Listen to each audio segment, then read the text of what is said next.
Without much warning, the skies over North Texas turned ominous. By the time most residents in Fort Worth and Arlington looked up, it was already too late.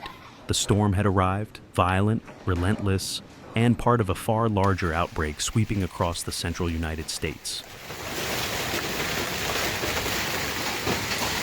A roaring barrage of hailstones began pelting the metro area, some the size of golf balls, pounding rooftops, damaging siding, and shattering car windshields. Winds whipped through neighborhoods like a freight train, downing branches and peeling shingles from rooftops. It wasn't just a quick summer storm. It was a direct hit from a sprawling, volatile weather system that had been building for days and was now unleashing its full fury across a wide swath of the country. The groundwork for this severe weather siege was laid over the weekend when warm, humid air surged northward from the Gulf of Mexico, clashing with a powerful upper-level disturbance sweeping in from the west. The result? A volatile atmospheric cocktail with enough energy to produce round after round of severe thunderstorms, some capable of producing large hail, damaging wind gusts, and even tornadoes.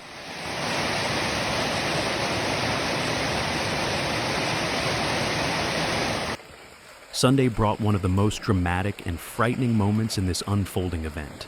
Families gathered at Mustang Park on Lake Benbrook were caught off guard as a thunderstorm rolled in with little time to seek proper shelter. 14 people were huddled beneath a metal-framed canopy when lightning suddenly split the sky and struck. The bolt of energy lit up the area with a deafening crack, surging through the structure and knocking several people off their feet. The Crescent Volunteer Fire Department responded quickly. 2 individuals were taken to a nearby hospital as a precaution, while the other 12 were treated on scene. A nearby tree was also scorched, and a vehicle showed signs of being electrically charged by the blast. It was a sobering reminder of how dangerous and unpredictable these storms can be. But the storms didn't stop there. As night fell on Sunday, a line of thunderstorms surged north and east across Texas and Oklahoma, setting off severe thunderstorm warnings and ba'o watches across multiple counties. The sound of emergency alerts blaring from smartphones echoed in homes from Wichita Falls to Waco.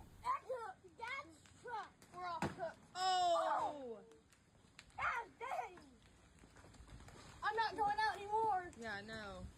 Heck no. Some of those are way bigger. I get killed. By Monday, the scope of the threat expanded dramatically. The National Oceanic and Atmospheric Administration's Storm Prediction Center issued severe weather alerts that covered millions of Americans from the southern plains all the way into the upper Midwest. From the U.S.-Mexico border in Texas to the Canadian border in Minnesota, the message was clear. Brace for impact. Cities such as Amarillo, Cheyenne, Sioux Falls, and Grand Island were placed under a level 2 out of 5 threat for damaging winds and large hail. These weren't isolated pop-up thunderstorms. This was a coordinated assault by Mother Nature across an entire region. Tuesday brought another wave of intense storms, and it was clear the severe weather outbreak was far from over. From central Texas through Iowa and into southern Wisconsin, storm development was rampant. Cities like Dallas, Tulsa, Kansas City, Cedar Rapids, and Madison were all on alert. In Fort Worth and Arlington, the damage from Sunday and Monday's storms was still being cleaned up when fresh warnings were issued. The weather models didn't bring good news. Another round of powerful storms was approaching.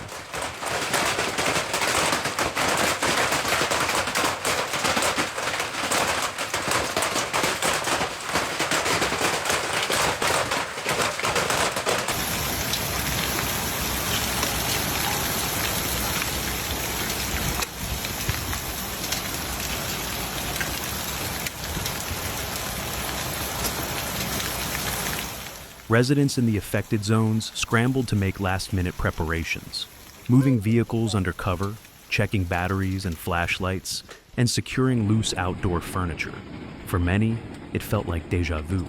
Power crews, who had only just begun restoring service in some neighborhoods, were now on standby for another round of outages.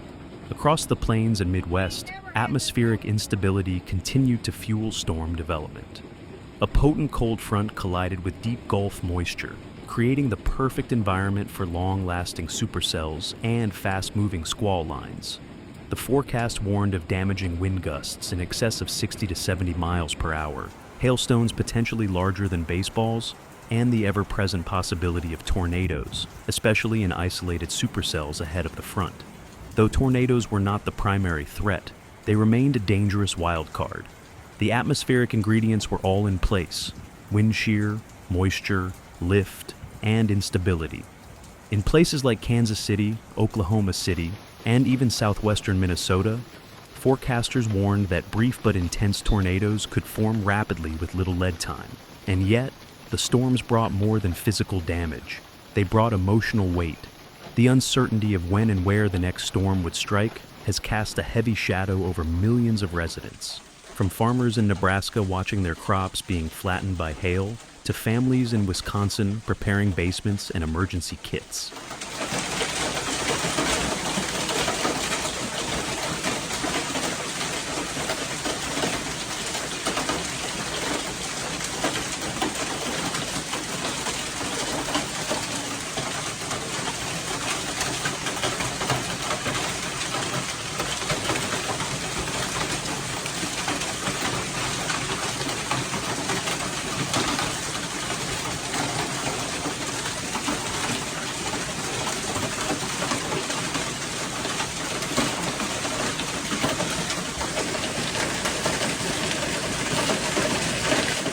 As of Tuesday afternoon, more than 14 million people remained under a level 2 threat zone. Meanwhile, cities like Dallas, Milwaukee, and Chicago, though under slightly lower threat levels, were not out of the woods. Scattered storms stretched as far north as Michigan's Upper Peninsula. Behind the front, cooler air brought temporary relief, but forecasters warned that additional systems were already forming and could bring more rounds of severe weather in the days to come. It's a pattern that's not only dangerous, but also draining for communities already dealing with flooding, property damage, and the psychological stress of repeated alerts and sirens. As this brutal weather pattern continues to sweep across the heart of the country, residents are urged to remain vigilant. Check alerts, listen to warnings, and don't underestimate any storm. What began as a regional event has now evolved into a multi-day, multi-state battle with the elements, and the threat is far from over.